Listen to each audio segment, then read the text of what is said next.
E aí, pessoal, boa noite. Chegando, iniciando mais uma live da Flip. Beleza, já estamos ao vivo. Então, pessoal, boa noite, tudo bem? Hoje mais um grande momento aqui para conversar com os amigos empresários do Vale do Taquari. A gente vai falar de economia do Vale, cenários, projeções, para ajudar neste momento de incertezas, né? A gente vai falar, então, de economia. Eu peço que vocês que estão entrando aí com a gente, compartilhem o link com seus amigos, com pessoas que vocês vejam que possam ter interesse no nosso papo de hoje, vai ser bem legal, né? E peço também que vocês enviem suas perguntas, que lá no final a gente vai ter um momento, alguns minutos aí para conversar com vocês, respondendo essas perguntas, certo? E então vou saudando o pessoal que já vai entrando na live aí. Boa noite, pessoal, beleza? Por favor, compartilhem esse link, vamos fazer essa live chegar em mais pessoas, vamos seguindo aqui. Então, o dia de hoje, ele faz parte de um movimento que a Flip Estratégia está fazendo, e a gente quer trazer orientações e quer trazer debates acerca da organização das empresas, né, do marketing na internet e das possibilidades que o digital abre para divulgar as empresas para a audiência, né, para o público em geral, certo? Então, a gente já abordou a importância de construir e utilizar o banco de dados da empresa na formatação das estratégias de marketing, né? A gente conversou com o especialista em marketing digital, o Flávio Muniz, sobre cultura digital e a necessidade de incorporar este novo pensamento nos negócios. A gente trouxe também um momento prático com a Ser Soluções de Parobé. A gente falou sobre como criar e cadastrar sua empresa no Google Meu Negócio e no Google Maps, né? Um primeiro passo aí para digitalização da empresa, né? Na semana passada, a gente teve um momento para falar sobre propósito de marca com o pessoal do Instagram Empresário Vida Real de Taquari, também foi bem legal. E todos esses conteúdos vocês podem acessar no YouTube da Flip. Lá a gente criou uma playlist com todos eles e você pode acessar eles pesquisando lá no YouTube. Flip Estratégia, né? Já se inscreve no canal e já pode conferir os vídeos por lá, certo? A gente está aí com 15 pessoas e eu peço que compartilhem, pessoal, compartilhem esse conteúdo na sua timeline aí para nos ajudar a chegar em mais pessoas, certo? Então, agora eu vou iniciar aí as apresentações da noite, chamando para a tela os nossos convidados, né? O Rafael Spengler, então, doutorando em Economia e professor universitário na Faculdade Sezuca, de Porto Alegre, vai falar com a gente hoje. Boa noite, Rafa. Boa noite, Tonho. Obrigado pelo convite. Abraço para ti, abraço para o Gui. Na verdade, é Cachoeirinha, tá? Sezuca é em Cachoeirinha, região metropolitana de Porto Alegre. Mas valeu pelo convite, estou bem feliz. Tomara que dê uma boa repercussão aí para vocês também, tá? Ótimo, show de bola. E completando a mesa, a gente tem economista, mestre em administração e secretário da Fazenda de Lajeado, Guilherme Tchê. Boa noite. Boa noite, Tonho. Boa noite a todo mundo aí que está nos acompanhando. Rafinha, satisfação. Muito obrigado pelo convite. Espero contribuir ao doutorando Rafael aí, no que for possível. Opa, beleza. A gente vê o pessoal aí já comentando. A Ana, boa noite. Thalita, Mauro, sempre ligado, beleza? E, pessoal, iniciando o nosso debate, então, a gente vê um movimento geral, assim, de todas as áreas, levantando esse assunto, debatendo sobre ele para tentar clarear um pouco esse cenário de incertezas, né, que toma conta da gente com essa pandemia. E algumas medidas já estão sendo tomadas para flexibilizar o isolamento, e aos poucos, com todos os cuidados, atentando aos devidos cuidados aí, os negócios começam a retomar as atividades, né? Então, eu queria iniciar perguntando para vocês, para a gente tentar entender todos os efeitos colaterais e as medidas que a gente pode tomar durante a crise, que tipo de acontecimento na história a gente pode comparar com esse que a gente está vivendo agora? Começo eu, então? Bom, uma que tem sido bastante comentado é uma certa similaridade entre o momento atual e a pandemia de gripe espanhola de 1918. Muita gente tem comentado isso, que chama-se gripe espanhola, apesar de não ser uma gripe fabricada ou que nasceu na Espanha, sim. Há várias questões, talvez as pessoas não saibam, mas em geral, naquela época, na época da Primeira Guerra Mundial, e a Europa estava em guerra e basicamente todos os países estavam fazendo censura à imprensa para que não se divulgasse, não criasse um clima de caos entre as pessoas e para que as pessoas também fossem à guerra. Então, estima-se que tenha nascido ou nos Estados Unidos, no Kansas, e que soldados americanos tenham levado para a Europa, ou, por outro lado, da China, mais ou menos na mesma região em que surgiu agora o novo coronavírus, SARS-CoV-2. Mas o fato é que a imprensa espanhola estava neutra e o governo espanhol não estava na guerra e deixou que a imprensa publicasse, e, portanto, a imprensa espanhola foi a primeira a publicar informações sobre a gripe daquela época, uma gripe devastadora, que matou milhões de pessoas, e que, então, por isso, pegou o nome de gripe espanhola, apesar de não ser nascida lá. Então, foi um momento de choque tremendo. Imagina, se morreram milhões de pessoas naquela época em que não tinha mobilidade social e de viagens e tudo mais que tem hoje, então, imagina o quanto era devastadora aquela doença. Mas, de certa forma, gera um padrão que nem hoje. Primeiro, um negacionismo por parte de governantes com relação aos impactos da epidemia, da pandemia, para, no segundo momento, começar a ser aceito e tomarem medidas de contenção e de isolamento, e os negacionistas, que sempre acontecem. Completando aí, eu acho que é interessante esse dado que tu colocou, que, na verdade, ela é a gripe espanhola, justamente porque a Espanha era a única que divulgava ela, né? E não porque a doença, por algum motivo, tenha nascido lá, né? E, Gui, o que tu traz pra gente? Eu complementando até o que o Rafinha trouxe, né? Estamos falando aí de uma crise de mais de século, né, passado, e eu acho que isso torna a atual ainda mais inédita no sentido da composição da economia mundial, né, uma economia muito mais globalizada, muito mais que tem uma interação muito maior, com acesso à informação muito mais amplo também, né? Mas eu não tenho dúvidas que a gente está diante de uma crise inédita em praticamente todos os países, né? E até para ilustrar um pouco a expectativa que a gente tem aí de decréscimo do PIB desse ano, né? Ele é praticamente similar. É claro que a gente não sabe ainda, né? São estimativas, mas com o que aconteceu no Brasil nos anos de 2015 e 2016, então, que foi uma tragédia econômica de forma, talvez, salvo engano, foi maior crise econômica do século, né, Rafinha? Eu acho que dos últimos 100 anos, talvez num período tão curto, né?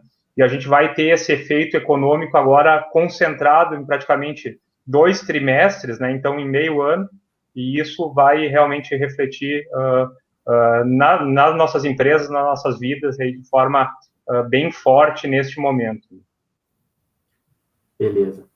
Eu queria fazer um comentário também aqui.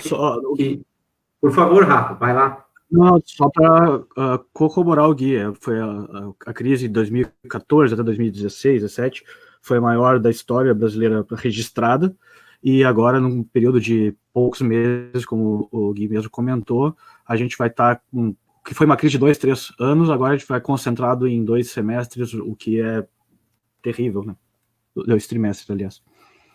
Certo. Eu vejo que essa incerteza geral, né, das pessoas, ela também tem a ver com uma questão histórica, né, que, na verdade, um recorte bem grande, etário aí, né, de pessoas, eles nunca tinham passado por algo parecido com isso em relação à saúde, né, uma crise como essa, principalmente no Brasil, né, que dificilmente a gente encara esse tipo de problema, né. Então, mas eu também vejo que isso pode abrir oportunidades, né, para quem souber se adaptar mais rápido, né, nesse momento, e esse novo cenário que o mercado vai apresentar pós-crise, né. Então, em cima aí de dados e estimativas que vocês possam ter, como se apresenta para a gente um recorte aí de 6 meses, por exemplo, para a gente entender como o mercado ele vai ir absorvendo essa crise, né? Uhum.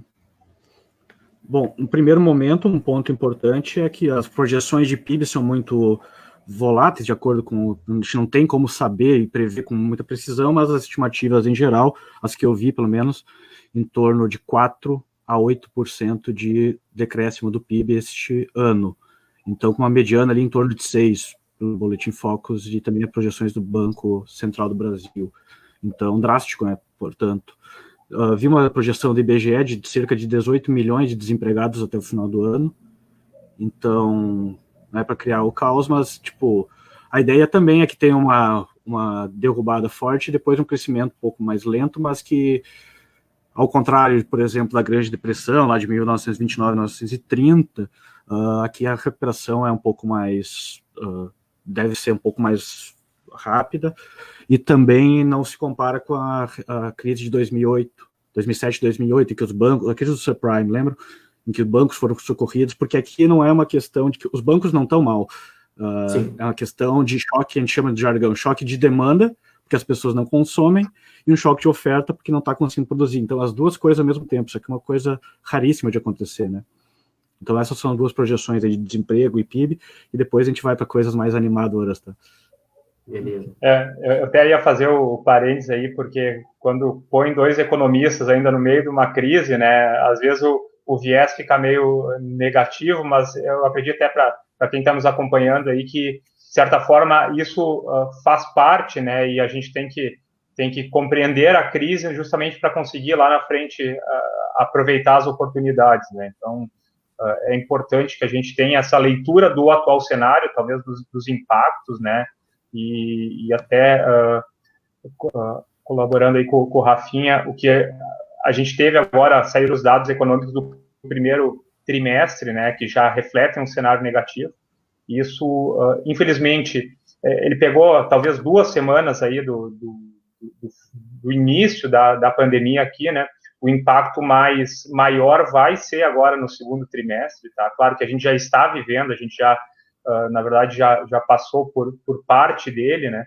Mas o reflexo na economia real agora vai ser mais sentido, o número de desempregados já vem aumentando, mas vai ter um impacto maior daqui para frente, né? Mas também eu concordo com a Rafinha que a expectativa é a gente conseguir, daqui a pouco, não uma recuperação em V, né? Talvez na mesma velocidade da queda, mas mais rápida do que em outras situações, né? Claro que cada país tem a sua peculiaridade, né? E quando a gente está falando do Brasil aqui, do nosso Vale, talvez, felizmente, o Vale do Taquari tem uma situação um pouco mais confortável que o restante do país, mas o Brasil como um todo também vai precisar seguir discutindo questões importantes, porque a gente já vinha de uma crise e a gente não estava conseguindo, em condições normais, ter um crescimento econômico sustentável, né? Então, esse debate vai ser importante também daqui para frente. Sabe, a gente sentiu bem isso que vocês falam no mercado, né?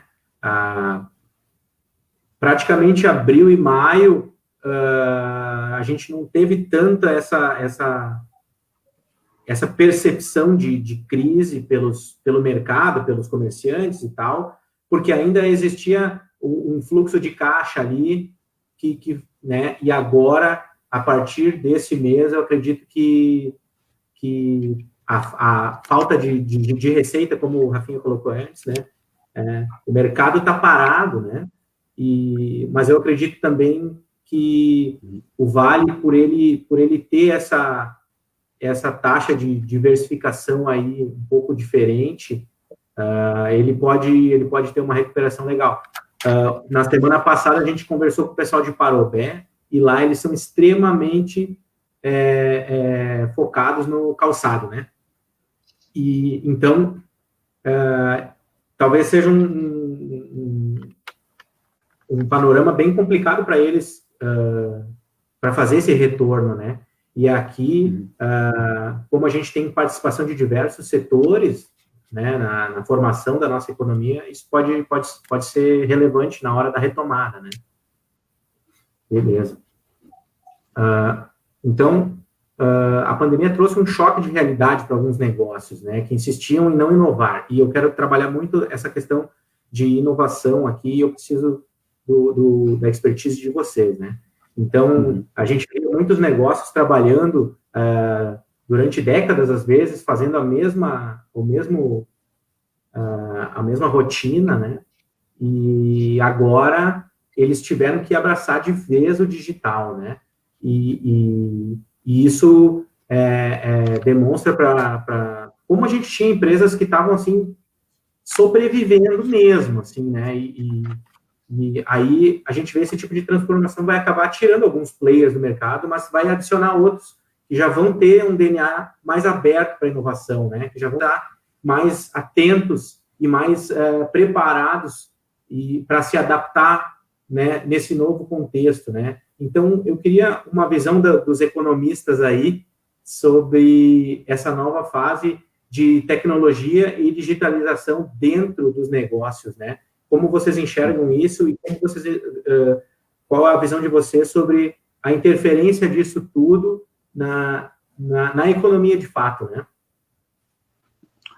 Tranquilo. O Gui ligou a luz ali, estava na caverna, na verdade, o Marco. O Marquinho pediu pro Gui ligar a luz ali, é que na caverna do Gui lá não pega. Mas olha só, tipo, concordo totalmente, agora é uma questão que adaptação não é opção mais. Se adaptar ao mundo digital não é uma opção, é uma realidade, e quem não se adaptar ao mundo digital está fadado ao fracasso. Uma questão importante também é que no momento de bonança, digamos, uma empresa ruim ou média, ela consegue sobreviver de boa. Ela tem resultados positivos, uma empresa ótima, ela tem resultados mais positivos ainda. Mas no momento de crise, as empresas um pouco mais ineficientes, vamos dizer assim, elas acabam sofrendo mais.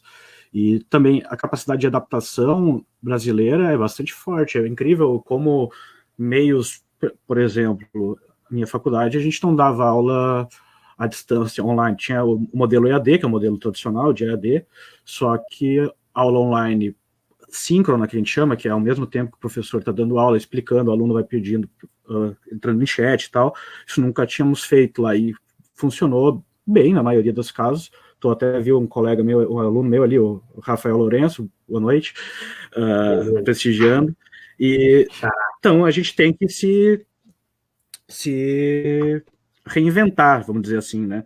E nesse exemplo também, tipo, tem várias áreas que eu quero daqui a pouco trazer, áreas que são positivamente e negativamente impactadas, mais ou menos, por essa transformação.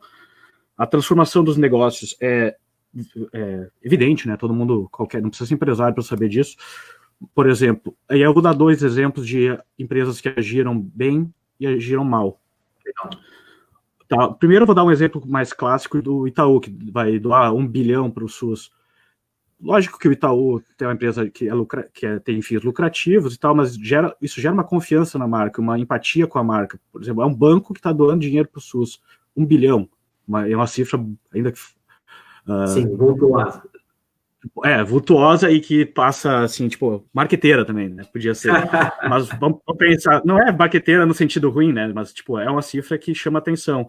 E aí vamos pegar 2 exemplos de empresas que funcionaram bem, o Outback e a Magalu, por exemplo. O Outback tinha um monte de ovo de Páscoa para dar para os seus clientes que fossem até o restaurante. Bom, o que ia fazer com aqueles ovos de Páscoa, já que a Páscoa acabou? Não tinha como ter. Fizeram doação para mercadinhos locais. Pegaram esses ovos de Páscoa e doaram para mercados locais, pudessem criar uma fonte de renda. O Magazine Luiza disse que não vai demitir ninguém e, inclusive, apoiou pequenos empresários. Na outra ponta, a gente tem, por exemplo, o cara da Madeira e da Van, os caras dizendo que vão demitir gente, tem que abrir mesmo. E então, cria, até do ponto de vista de marketing, que tu é muito mais sabedor disso do que eu e o Gui, provavelmente. Certamente, na verdade, que eu, pelo menos, o Gui eu não sei. Mas, como tu disse também, vocês estavam comentando, vamos pensar no fluxo de caixa das empresas. Um mês sem fluxo de caixa não é empresa, praticamente, que consiga resistir, né? Então, e joga também uma importância para o governo tomar atitudes que viabilizem a liquidez do sistema. Então, em geral, tanto eu quanto o Gui temos uma postura mais liberal, em que o governo deve intervir pouco, mas em momentos de crise é evidente que o governo tem que agir, né? Não sei, Gui, o que tu comenta? Não vou discordar de ti aqui ao vivo, né? Não, mas eu acho que a gente a gente tem essa percepção que talvez a crise e o tamanho e a velocidade dessa crise, ela realmente ela se faz necessária ações, né, do governo, até para dar suporte, e até eu trago o exemplo que, até conversando com empresários, a gente tem a percepção que essa medida para tentar manter os postos de trabalho, ela está sendo bem sucedida, né, enquanto a gente nota que outras medidas, por mais bem intencionadas que sejam, elas não estão chegando na ponta para o empreendedor, né? Então, sempre que a gente vai falar, bom, temos que ter a ajuda do governo, a gente tem que ver qual vai ser a capacidade do governo, primeiro a capacidade fiscal disso, né, qual vai ser o custo disso, de uma ação dessas no médio e longo prazo, e também a efetividade dessa medida.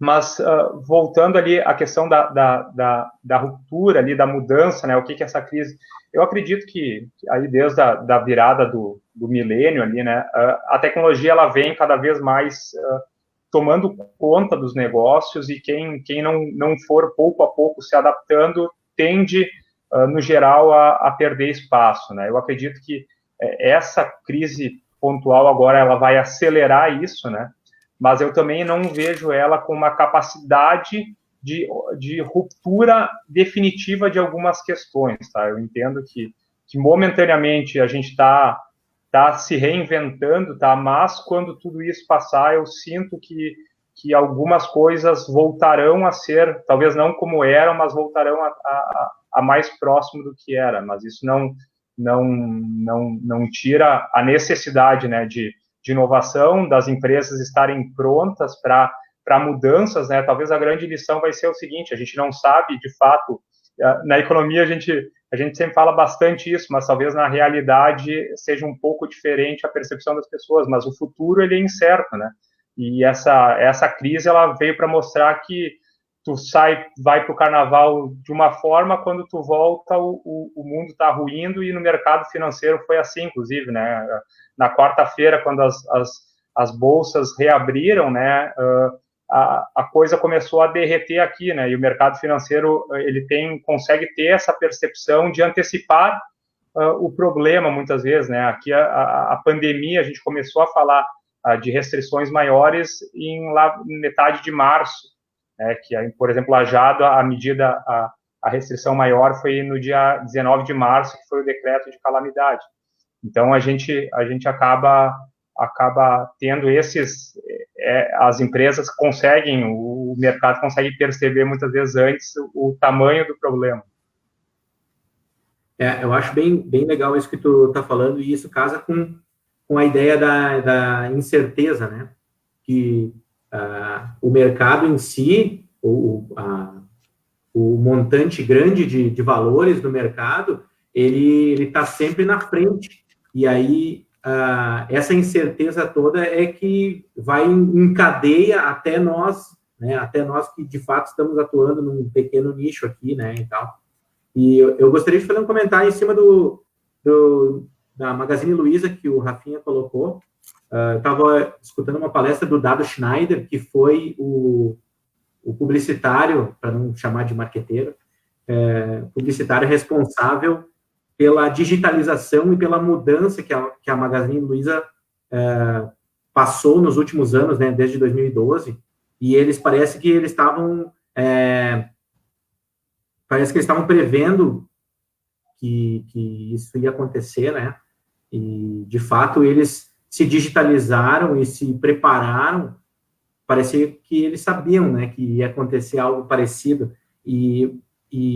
mas a digitalização que eles fizeram, que eles implementaram, né, ela faz toda a diferença para a sobrevivência e até para a expansão do capital deles, né. E então o Dado trouxe na palestra dele a ideia de 50 anos em 5, né, que a gente já conhece bem esse termo aí, mas ele trouxe para a questão do digital, né, da cultura digital das empresas, né. E eu não digo só do digital, mas dos empresários entenderem que estar aberto e atento a mudanças, né, e é fundamental nesse momento, né, que a gente agora vai ter negócios se reinventando, de repente mudando de produto, mudando de tipo de serviço, e eu queria trazer aqui, e o olhar de vocês também em cima disso, para a gente trabalhar bem o nosso ecossistema do Vale aqui, né? Eu achei muito legal a iniciativa do Marreta, que eles lançaram um hambúrguer, né? E eles tinham um restaurante com pratos, assim, bem requintados e tal, e a ideia do hambúrguer eu achei uma ótima sacada, justamente para esse momento que a gente está passando agora, onde todo mundo retém investimento, e o hambúrguer, ele segue o padrão deles, ok, é legal, é ótimo, mas ele tem um valor bem abaixo do valor de consumo padrão deles lá dentro, dos pratos que eles trabalham. Então achei uma ótima ação deles e vem de encontro com isso, né, de todo mundo tá com os valores aí mais enxugados, né? Uhum. Se vocês puderem trazer, de repente, a visão de vocês sobre isso e também exemplos que vocês saibam também, acho interessante a gente trazer para a audiência aí. Posso pegar esse panorama até para responder a pergunta do Marquinhos Bolsi? Obrigado, Marquinhos. Será que no último trimestre deste ano voltaremos a atingir o número de consumo com relação à economia que era antes da pandemia? E também agradecer o comentário da Sabrina Neves, que disse que legal o negócio do Magazine Luiza, que até um botão para denunciar violência contra a mulher foi incluído no app. Muito legal mesmo. Então, não quero ser professoral, mas eu vou compartilhar aqui pequeno slide. Deixa eu ver como é que funciona isso aqui no nosso sistema. Então, um instantinho. Beleza. Daí eu vou tratar de setores que foram bastante afetados versus setores que afetados tanto negativamente e positivamente, aí trazendo para a realidade do Vale do Taquari, pode ser? Ótimo.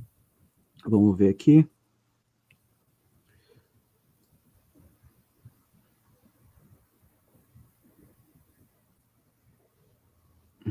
Compartilhou com a gente ali? Tá indo, peraí. Yes. Acho que foi, né? Foi sim. Que é isso, hein? Que bonito ali, ó. Mercadores. Bom, mas aqui eu vou trazer setores que foram mais afetados e que despencaram, para depois trazer só setores que foram positivamente afetados. Então, para responder a pergunta do Marco, nota que alguns setores vão ser muito impactados no longo prazo, alguns, inclusive, com importância significativa em Lajeado e região do Vale do Taquari, no fim, né? Nota ali, bem embaixo, despencou e deve ter recuperação lenta. São alguns setores, como academia de ginástica, eventos, shows, barzinhos. Isso aí, infelizmente, vai ter esse efeito danoso por mais tempo. Hotéis, e a gente não em turismo em geral, né, viagens de turismo e hotéis, e para nossa região, especialmente Lajeado, a gente não percebe muito, mas tem um setor muito importante que é o turismo de negócio, né, pessoas que vão para a cidade para viajar, participar de conferências ou participar de reuniões mesmo. Então, é um setor que impacta bastante. E o setor de restaurantes, evidentemente, que é muito importante na nossa cidade. Como tu falou aí do Marreta, por exemplo, a gente podia citar vários outros que foram muito afetados e deve ter uma recuperação lenta, talvez não neste ano ainda. É improvável a gente pensar em ter um grande evento, ou show, ou shows com muitas pessoas, ou eventos esportivos, então, imagina, Grenal, 50 mil pessoas, esquece, meu filho. Outros serviços que despencaram, mas que podem ter uma recuperação um pouco mais rápida, são aqueles ali de eletrodomésticos, produtos de beleza, serviços de beleza, como cabeleireiro, pedicure, manicure. E nota que setores de serviços, que é o caso de Lajeado, que é um setor que tem muito serviço, é muito impactado. Porque uma indústria, por exemplo, se ela não está produzindo agora, depois ela pode simplesmente fazer turno duplo, triplo e retornar à produção. Só que o serviço de cabelo ali, por exemplo, cortar cabelo, não é porque tu não cortou cabelo durante 3 meses que na próxima vez que for cortar, tu vai cortar 3 vezes. Para dar um exemplo bizarro, assim. Sim, a questão da demanda reprimida, né? Isso, por alguns produtos ali, tipo eletrodomésticos, mesmo roupas, que agora ninguém está comprando roupa, basicamente, ou pouco, pelo menos, porque afinal está todo mundo em casa de pantufa. E aí, então, tipo, esses serviços de beleza tendem a ser bastante impactados, mas podem recuperar mais rapidamente. Para trazer, então, um pouco mais positivamente, a gente vai ver mercados que foram afetados mais positivamente. Esse gráfico é da Bain & Company, que é uma empresa de consultoria, e aí a gente vai ver serviços que dispararam e que devem se manter em alta mesmo no longo prazo. Ensino à distância. Todo mundo está vendo agora que ensino EAD, de uma outra forma, pode funcionar melhor. Telemedicina, consultar psiquiatra, psicólogo ou qualquer pessoa via internet. Entretenimento online, games, lives, marketing digital, para te deixar feliz aí, Tony. Ferramentas para trabalho remoto, como essa que a gente está usando aqui para fazer a live, plano de seguro, plano de saúde, tudo isso tende a ter uma alta no longo prazo. E outros que disparou, mas devem perder um pouco da sua... arrefecer um pouco. Produtos de limpeza, porque, óbvio, agora todo mundo está comprando álcool gel a rodo. Produtos de prevenção, como máscaras, não deve ter um pequeno aumento no longo prazo, mas não tão significativo. Então, se a gente for comparar ali esses setores, que é a pergunta do Marco, no fundo, é improvável pensar que no final deste ano a gente já perceba isso, Marco. Um normal ou algo parecido com o que a gente vinha em dezembro do ano passado. Eu acho que vai ter um pouco para baixo, mas daí 2021, sim, com perspectivas bem mais promissoras.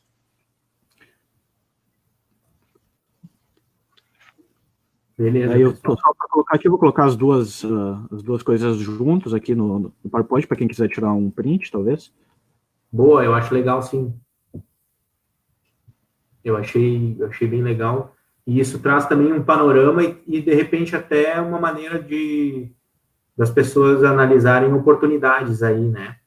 E jeitos de repente, abordar o seu próprio negócio, seu próprio serviço, de maneira a encontrar alternativas, né?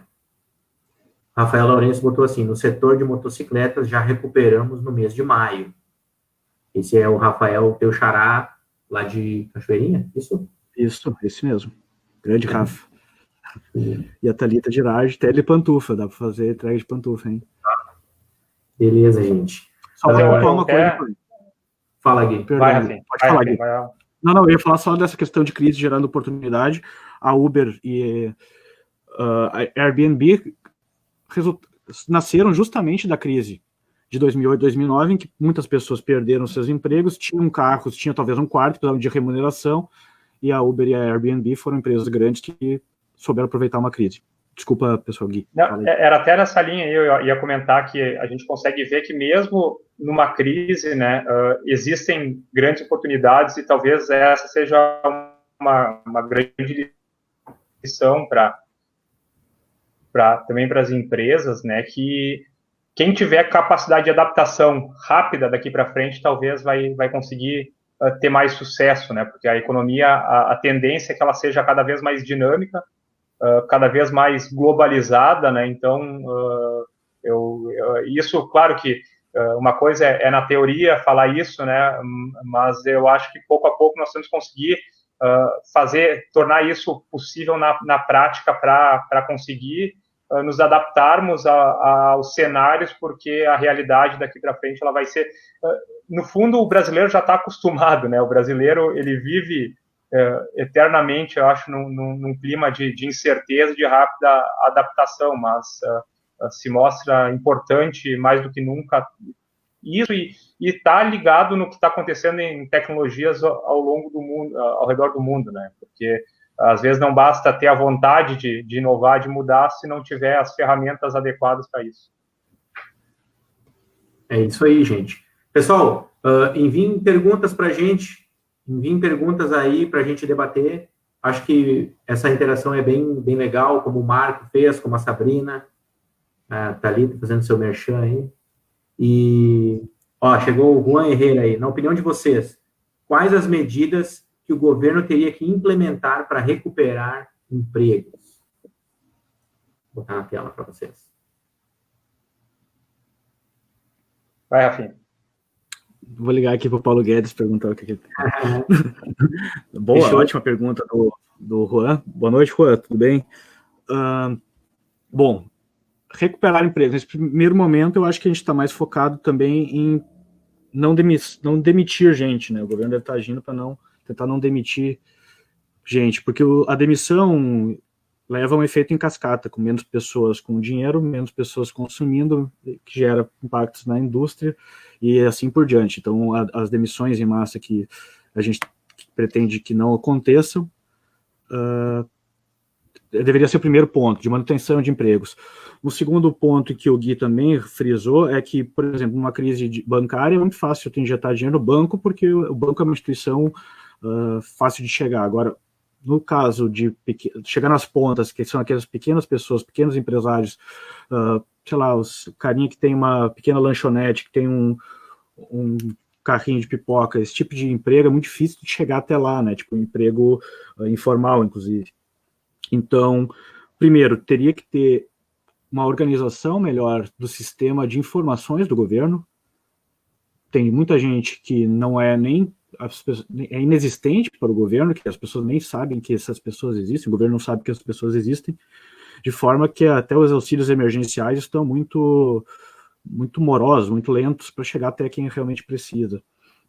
Um segundo ponto, que está sendo bastante debatido atualmente, é que se deveria criar um programa de renda mínima lá, Friedman, lá, que é dar dinheiro para todo mundo indiscriminadamente, de forma que todo mundo ganharia esse dinheiro, evita de perder tempo com regulação e com quem, será que o Tonho merece ganhar esse auxílio, o Gui merece, o vizinho do Gui merece ou não, e dá para todo mundo esse auxílio, e depois, quando for fazer restituição de imposto de renda ou declarar imposto de renda, isso aí seria abatido facilmente. Então seria uma forma já de dar algum estímulo. Ou então, as várias linhas de crédito que deveriam estar sendo ofertadas, e o banco também não está ofertando crédito a rodo, porque há um grande risco de não pagamento. Então, algo que o governo poderia fazer é ser solidário ao banco. Inclusive, a parte da dívida eu fica parte contigo e a gente divide. O problema é fazer isso no longo prazo, né? No curto prazo. A gente consegue, mas depois começa a criar uma série de ineficiências. Então, num momento de crise como esse, acho que seria uma coisa interessante de fazer. Gui, alguma coisa a acrescentar? Eu acho que o aumento do desemprego, independente da ação do governo, seja aqui, seja em qualquer lugar do mundo, ele vai ser inevitável, tá? Talvez nós temos que ter um cuidado nesse momento, né? Existem medidas emergenciais que são extremamente necessárias, o suporte àquele trabalhador que realmente não vai ter o que comer agora nesse período, esse auxílio emergencial, talvez a gente pode discutir a forma como ele foi feito, mas que parcialmente ele era muito importante, isso é inegável. O acesso a essas linhas de crédito, né, elas muitas vezes são mais complexas. Talvez uma coisa que o governo, e acredito até que o governo federal esteja avaliando isso, né, seria prorrogar esse auxílio para quem manter os empregos, né? Isso, como eu comentei antes, é uma coisa que está surtindo efeito para quem tem empresa formalizada e tudo mais. Então, talvez essa seja uma medida que consiga minimizar os prejuízos. Mas até queria propor uma reflexão, né, que muitas vezes a gente tem um senso imediatista, né, achando que ações do governo podem minimizar os problemas, e em certo ponto elas podem, mas nós temos que cuidar que elas podem gerar um problema muito maior no médio e longo prazo, né? Então, nós temos que colocar isso na balança sempre que de certa forma, a gente busca um auxílio do governo, porque, primeiro, que a capacidade fiscal, né, do governo, se ela não é ilimitada, ela vai gerar uma consequência, o governo vai ter que se endividar, aumentar seu endividamento, e na outra ponta, o que se põe no papel muitas vezes não se consegue se colocar, se fazer chegar lá no fim na prática, né? Então, eu acho que temos que ter esse cuidado, mas temos bons exemplos de boas ações, algumas do Brasil, mas outras no mundo, que a gente pode, daqui a pouco, os governos em todos os níveis, né, podem se espelhar. Só uma questão que eu trago, e até aproveito para responder a pergunta do Marquinhos ali, é que a gente tem que ter a gente tem uma centralização de recursos muito grande no governo federal. Infelizmente, isso é uma discussão que a gente adia por anos, né, que vai ter que voltar a ser discutida. Hoje, a cada R$100 pagos de imposto pelo contribuinte aqui no Vale do Taquari, né, cerca de 65 são tributos federais, 30 são tributos estaduais e apenas 5 são tributos municipais. Claro que esses tributos federais e estaduais, de certa forma, eles acabam voltando. Então, a gente normalmente exige algumas medidas dos governos municipais e estaduais, que eles estão mais próximos, né? Só que a grande parte dos recursos acabam estando centralizados em Brasília. Então, o governo federal ele tem uma capacidade muito maior, né, de agir nesse momento. Então, nós temos que ter também isso em mente. E agora, até respondendo a pergunta do Marquinhos ali, né?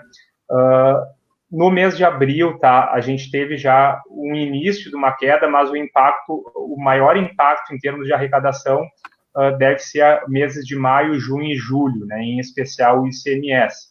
Mas a gente trabalha aí, nesses meses, a gente deve ter uma queda aí em torno de 20%. Isso, os tributos, eles acabam não tendo um efeito tão grande como, muitas vezes, o setor econômico das empresas, né? A gente trabalha no ano, tá, numa queda de arrecadação em torno de 7%, tá? Isso, para Lajeado, representa cerca de 27 milhões de reais. Tá? Em termos, até é uma questão interessante, pela primeira vez desde a criação do Plano Real, em 1994, Lajeado provavelmente não vai arrecadar menos do que no ano anterior. Então, é um desafio que o setor público acaba tendo que enfrentar também. Claro que isso acaba sendo o reflexo da economia, porque quando tu não arrecada é porque justamente lá na ponta a economia tá indo muito mal. Legal. Só acrescentar uma coisa, Tonho, que até voltando para a questão do RAM e indo ao encontro do que o Gui falou, o grande perigo no longo prazo é que os lucros dos investidores, quando tem lucro é dos investidores, quando tem perdas sociais são socializadas. Então, tu vai recuperar quando tem bancos, por exemplo, tem lucro, beleza, parabéns. Agora, quando tem perda, o banco, a gente tem que salvar eles. Então, é mais ou menos nesse sentido. Então, a gente tem que cuidar no longo prazo para que esses mecanismos que a gente esteja desenhando sejam um desenho bom e que injete liquidez no momento que precisa, mas que não acabe atrapalhando no longo prazo, no caso. Legal, gente. Eu acho que também a questão de conscientizar o empresário de que ele simplesmente demitir pontualmente ali, ele vai ter uma diminuição de custos e tal, né? Mas uma onda de demissões, ela também gera uma onda no mercado, né? De menos grana rolando na rua e isso acaba respingando em todos os setores, né? Em camadas. Aí a gente tem agora um comentário da Sabrina aqui. A advocacia gaúcha também está em crise. Nos últimos 8 meses, tivemos 2 meses de greve, 1 mês de recesso, 3 meses de pandemia. 85% dos processos ainda são físicos. O fórum permanece fechado. Muita grana parada. Aqui a gente vê a necessidade de uma adaptação aí, né? A digitalização de um setor extremamente ainda tradicional, né? E acho que vocês querem fazer algum comentário em cima, fique à vontade.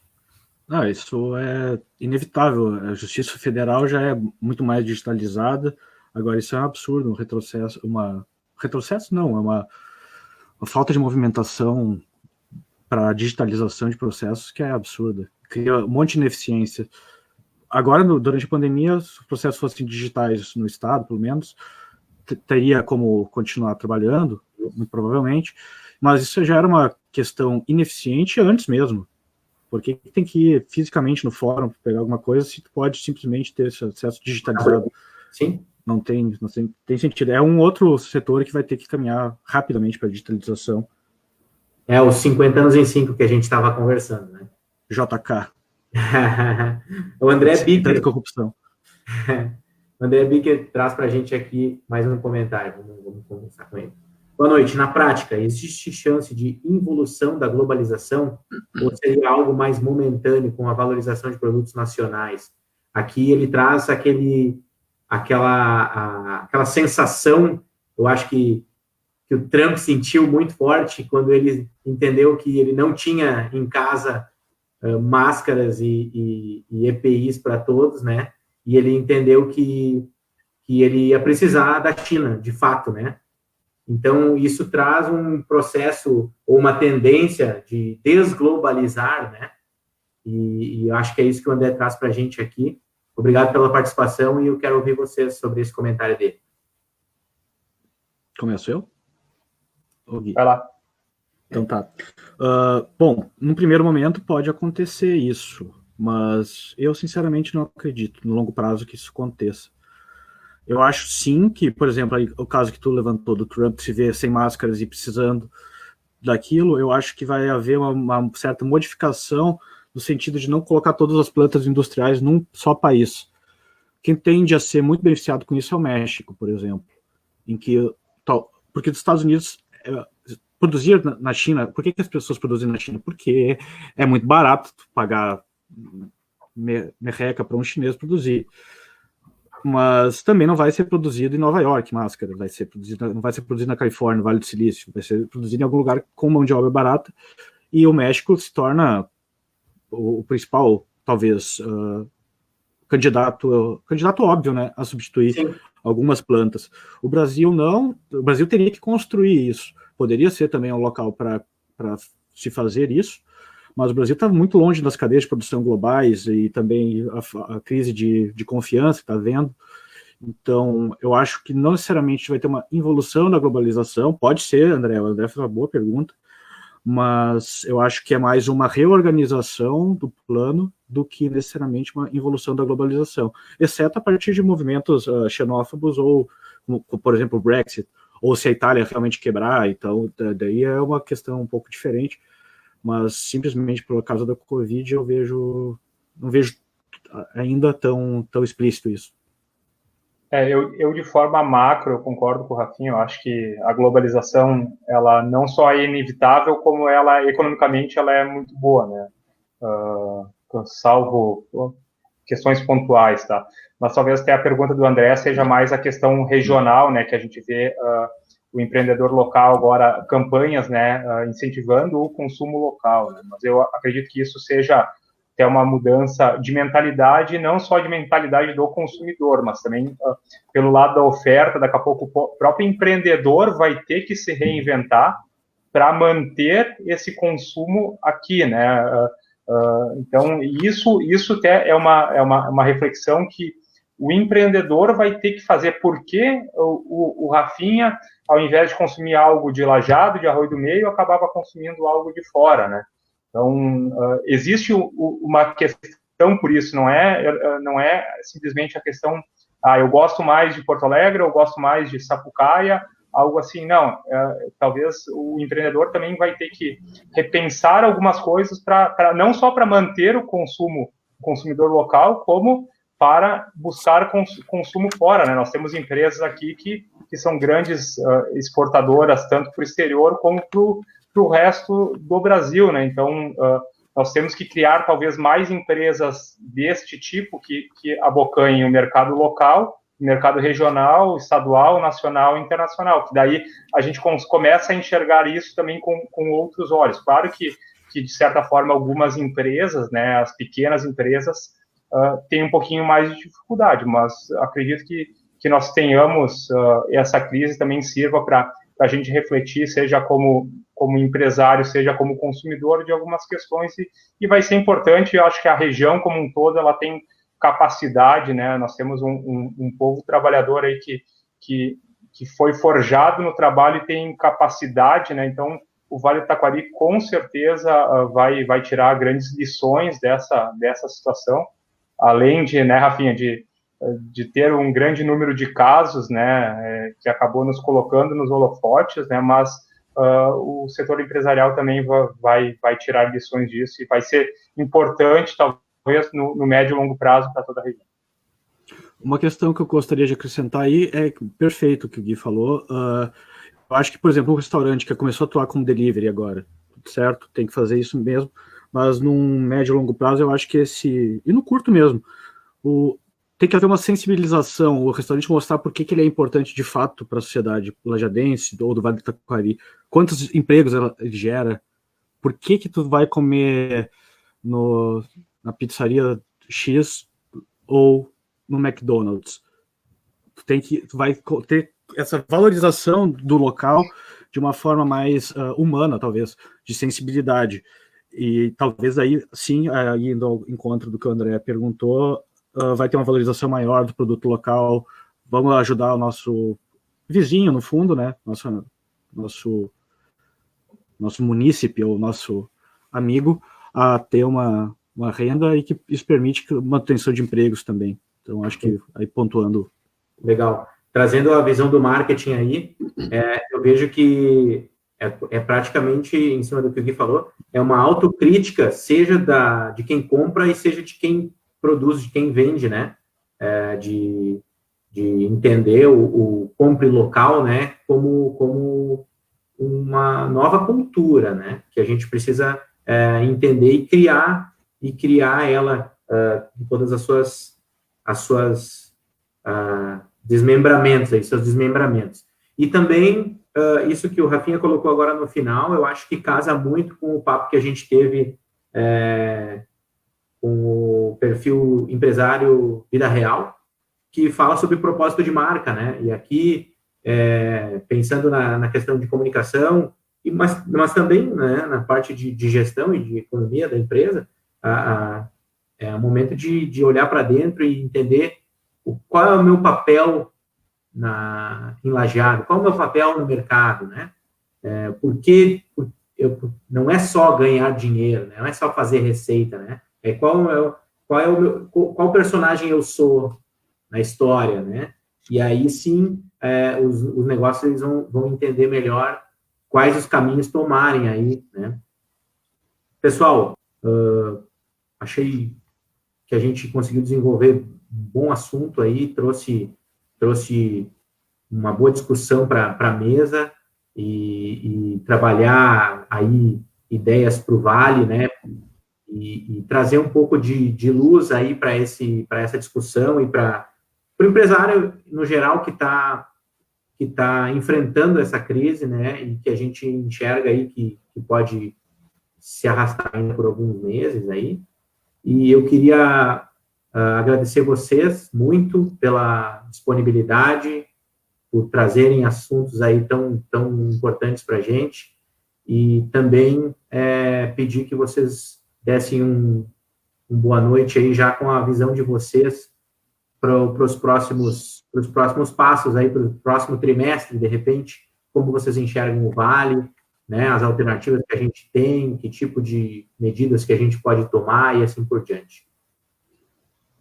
Bom, primeiro, mais uma vez, agradeço o convite feito pelo Tonho, agradeço o Gui também por ter aceitado debater.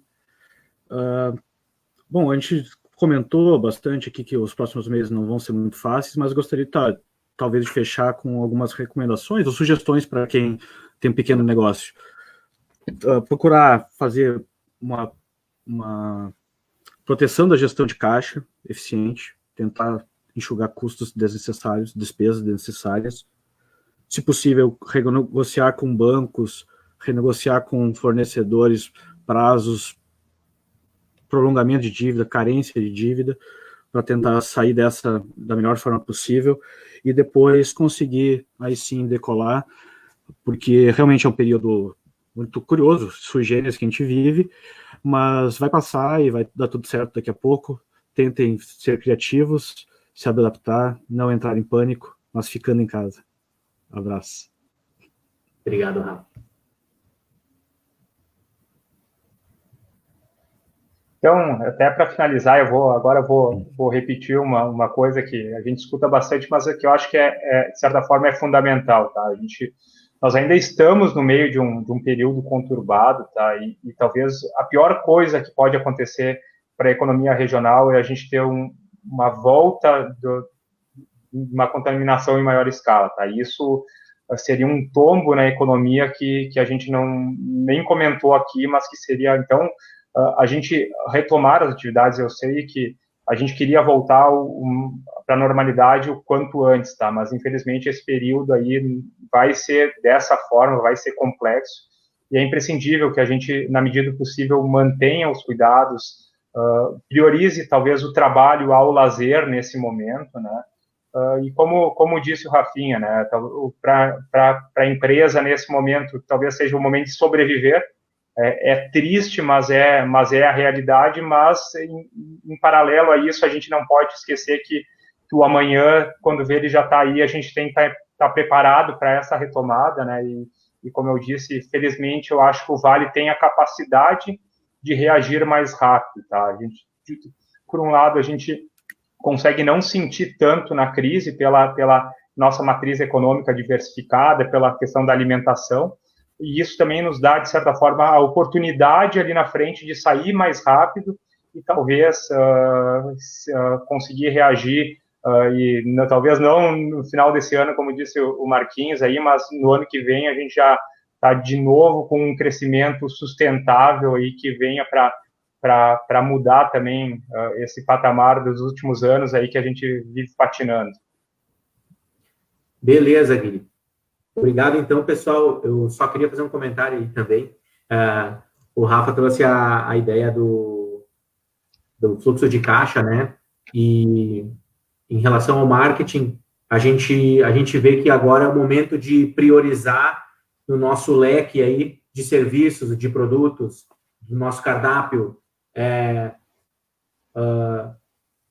pensar nos produtos que mais geram receita, né? E, de repente, não ter mais lá meus 20 itens no cardápio, mas ter os meus top 5 bem feito, né? É uma maneira também de cortar custo e de seguir, né?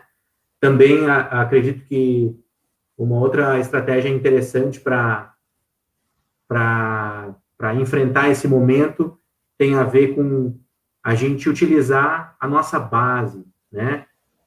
É muito mais fácil para mim vender e reconquistar alguém que já me conhece, que já compra de mim, que já tem essa rotina da minha marca estar com ela, né, do que eu ficar investindo agora em captar novos clientes, né?